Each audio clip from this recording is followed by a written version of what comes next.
Tuvimos que llegar a una instancia de movilización, aún teniendo en cuenta todos los cuidados que hay que tener y todas las precauciones para evitar los contagios de COVID. Sí. Tuvimos que llegar a esa instancia porque, bueno, había una serie de compromisos de desarrollo social de la nación que no se cumplían. Incluso compromisos previos, ¿no? a que se decretara la cuarentena y que se profundizara de esta forma tan acelerada la situación social. Entonces, bueno, nosotros tenemos diálogo permanentemente con el Ministerio, pero, bueno, no llegaban las respuestas y realmente hay un agravamiento en la posibilidad de poder adquirir los alimentos suficientes para poder sostener una familia. Sí. Y entonces, en ese sentido, es que bueno, no, ya después de tanto diálogo y hablar y de promesas incumplidas, bueno, decidimos hacer la movilización. ¿Cuál sería, Silvia, la urgencia? La urgencia es que nosotros ya veníamos de una situación muy grave, sí, ¿no? Que nos dejó el gobierno de Macri, sí, con niveles altísimos de pobreza y desocupación. Ya en ese momento, bueno, no sé si ustedes lo recuerdan, pero nosotros hemos hecho movilizaciones de quedarnos 2 o 3 días acampando frente a desarrollo social porque la asistencia era totalmente insuficiente y los comedores estaban llenos de gente con muchas necesidades. Cuando comenzó este año y ante la situación planteada, que nosotros creemos que fue una buena decisión plantear la cuarentena para que no se extendiera el COVID tan rápidamente, en esa situación la situación económica se deterioró muchísimo y los comedores que ya estaban muy al límite, lo que sucedió es que no damos abasto.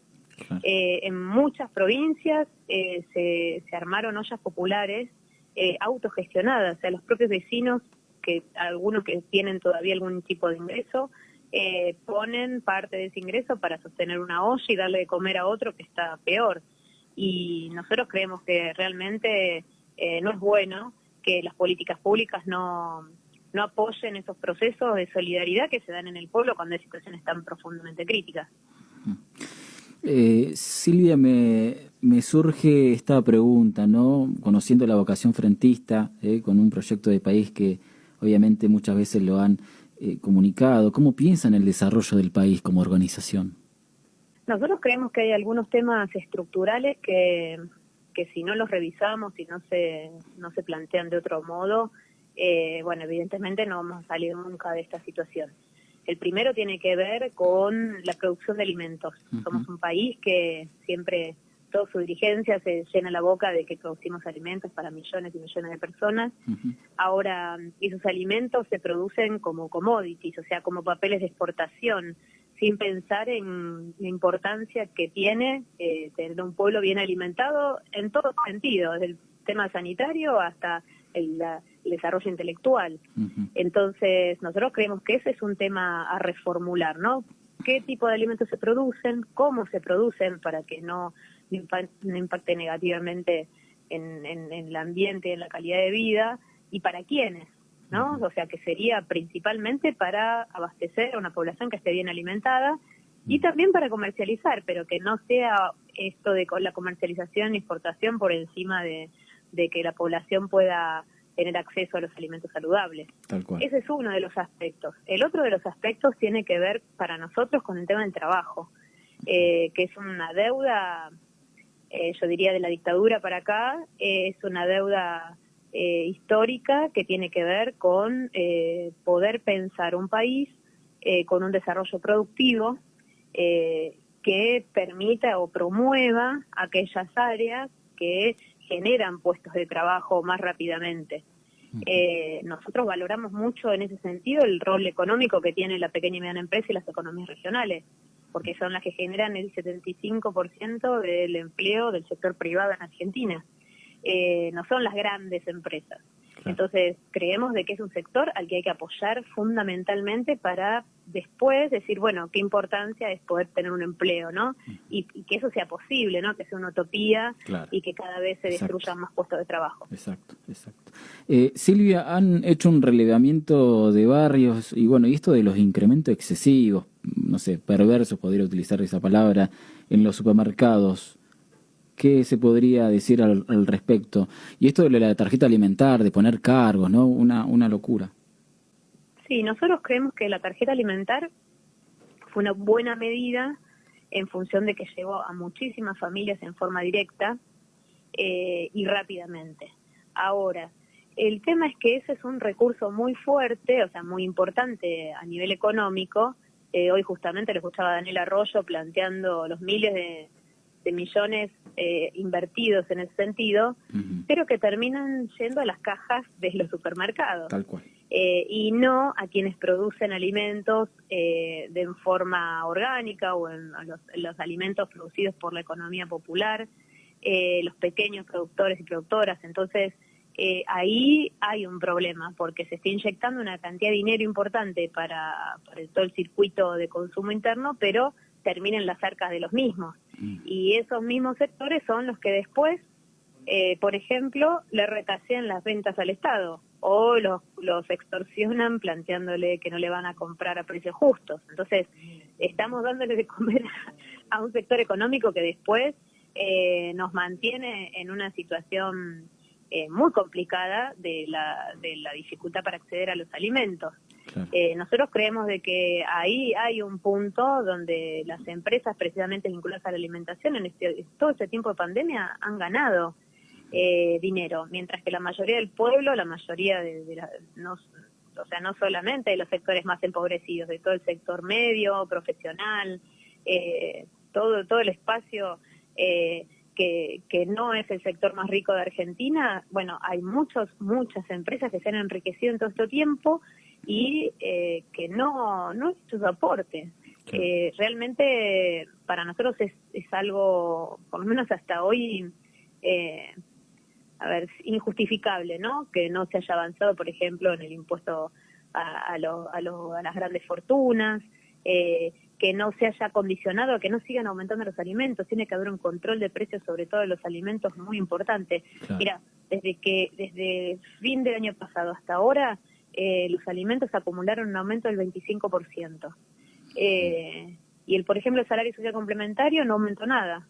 O sea que ya perdió un cuarto de su poder de compra. Claro. Y la mayoría de la gente lo usa totalmente en alimentos. Lo mismo pasa con la tarjeta alimentar. Se comenzó a distribuir fines del año pasado y está sucediendo lo mismo. Pierde capacidad de compra, pero bueno, porque efectivamente desde nuestro punto de vista falta una decisión política de ser más duros con esos sectores productores de alimentos, y al mismo tiempo esos empresarios no muestran ninguna solidaridad, ¿no?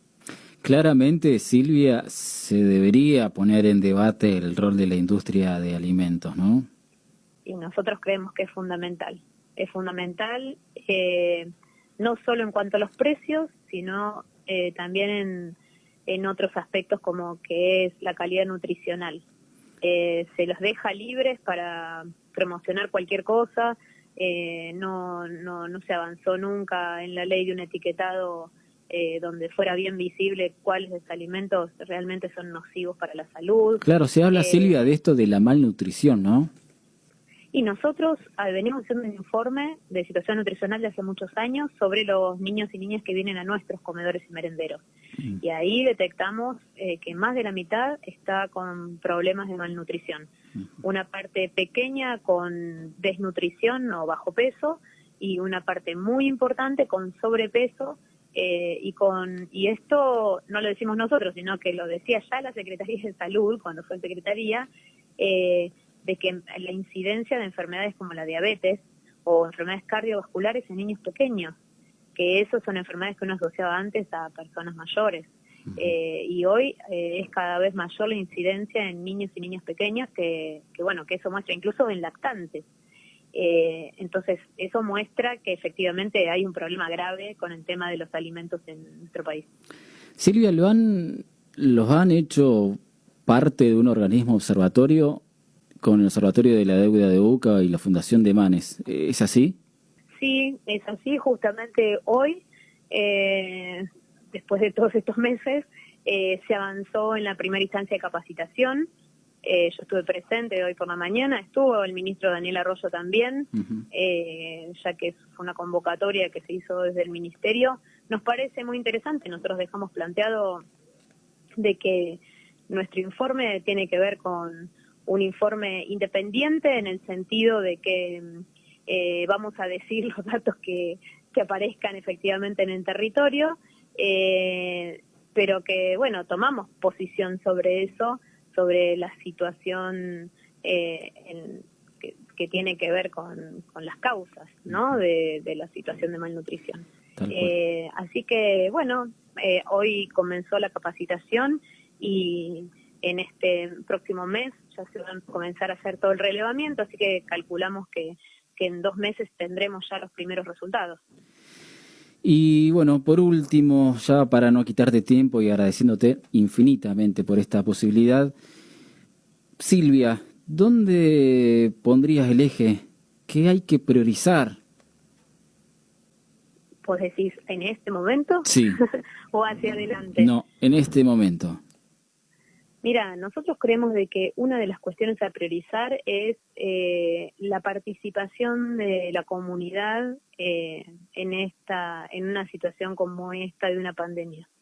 Vemos de que hay algunos rasgos de o culpar a la gente por lo que sucede sin involucrar a las responsabilidades del Estado, o en todo caso alguna cuestión más paternalista de decir, bueno, el Estado es el que va a decidir cómo hacer las cosas. En ese sentido nosotros creemos de que tiene que haber ámbitos de mayor participación, porque todos tenemos algo para decir y porque además quienes le hemos puesto el cuerpo desde el primer día de esta cuarentena, tenemos también herramientas como para plantear un trabajo de concientización y de detección de las distintas situaciones, de prevención.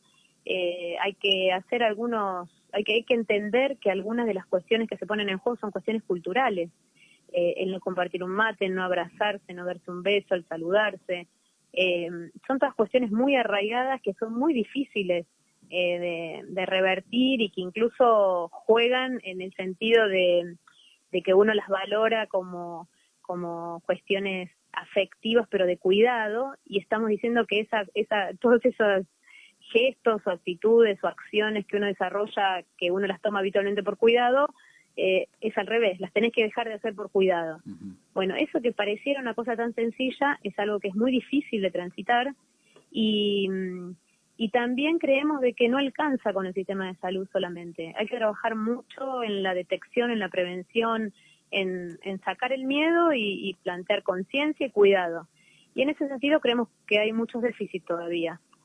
Así que para este momento, como una cuestión de emergencia, nosotros creemos que tienen que abrirse los comités de emergencia, sí, y hacer lugar y escuchar y poner en acción muchas de las propuestas que hay desde los distintos espacios de la comunidad para poder transitar un poco mejor esta situación que no va a ser que se va a resolver rápidamente, va a llevar varios meses en que realmente hasta que haya una vacuna que sea efectiva y entonces podamos volver a hablar de volver de alguna forma a una normalidad.